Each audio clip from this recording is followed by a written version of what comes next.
اگر اس پر غور کیا جائے تو پھر خود بخود یہ بات سمجھ میں آئے گی کہ ویسے تو اللہ تبارک و تعالی نے اس رمضان کے اندر بنیادی طور پر دو عبادتیں ہیں ایسی جو اور دنوں میں فرض نہیں تھیں یا سنت نہیں تھی، اس زمانے میں ہے۔ ایک روزہ عام دنوں میں فرض نہیں تھا، مہینے کے اندر فرض کر دیا۔ اسی طرح تراویح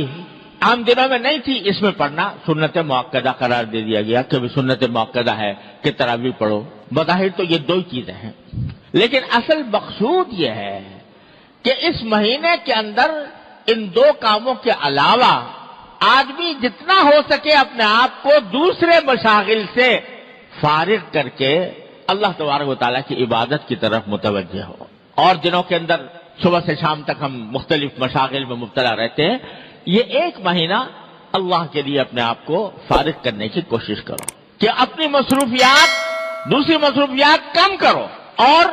جو حقیقی عبادت کے کام ہے جس کے لیے تم دنیا میں بھیجے گئے تھے، جو تمہاری پیدائش کا مقصد تھا، اس کی طرف اپنی توجہ زیادہ بڑھاؤ۔ لہذا اس میں روزے اور تراویح کے علاوہ آدمی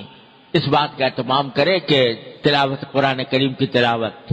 عام دنوں کے اندر اتنے کرنے کا موقع نہیں ملتا، جتنا ہو سکے قرآن کریم کی تلاوت زیادہ سے زیادہ کی جائے۔ یہ نبی کریم صلی اللہ علیہ وسلم کی سنت بھی ہے، اور جب رمضان کا مہینہ آتا تھا تو حضرت جبریل امین علیہ السلام نبی کریم صلی اللہ علیہ وسلم کے ساتھ قرآن کریم کا دور کیا کرتے کہ ہر رمضان کے مہینے میں کہ جتنا قرآن ایک مرتبہ حضور اقدس صلی اللہ علیہ وسلم پڑھتے، ایک مرتبہ جبریل امین پڑھتے، کیا منظر ہوگا، وہ کیا عالم ہوگا کہ دور کرنے والے حضرت جبریل علیہ السلام اور دور کرنے والے حضور نبی کریم صلی اللہ علیہ وسلم، کیا تلاوت ہوتی ہوگی، کیا اس کا منظر ہوگا اور کیا اس کی روحانیت ہوگی۔ ہر سال یہ ہوتا، اور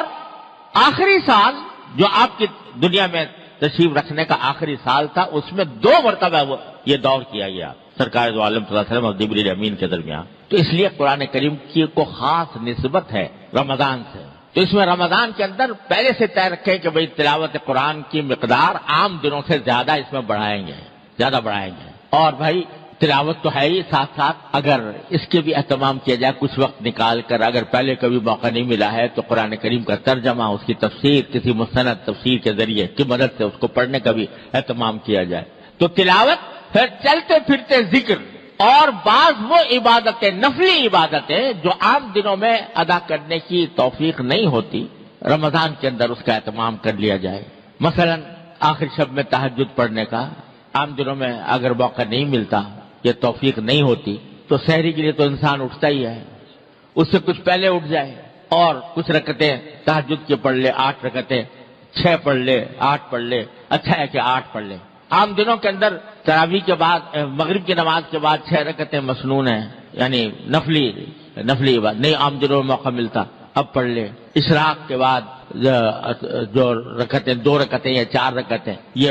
عام دنوں میں موقع نہیں ملتا، اس میں پڑھ لے۔ اور چلتے پھرتے ذکر، فضولیات سے اجتناب، فضول کام سے، فضول محفلیں جمی ہوئی ہیں، باتیں ہو رہی ہیں، گپ شپ ہو رہی ہے، اس سے اپنے آپ کو بچائیں، اور زیادہ سے زیادہ وقت اللہ تبارک و تعالیٰ کے ذکر میں، اللہ تعالیٰ کی یاد میں، اللہ تعالیٰ کی عبادت میں گزارنے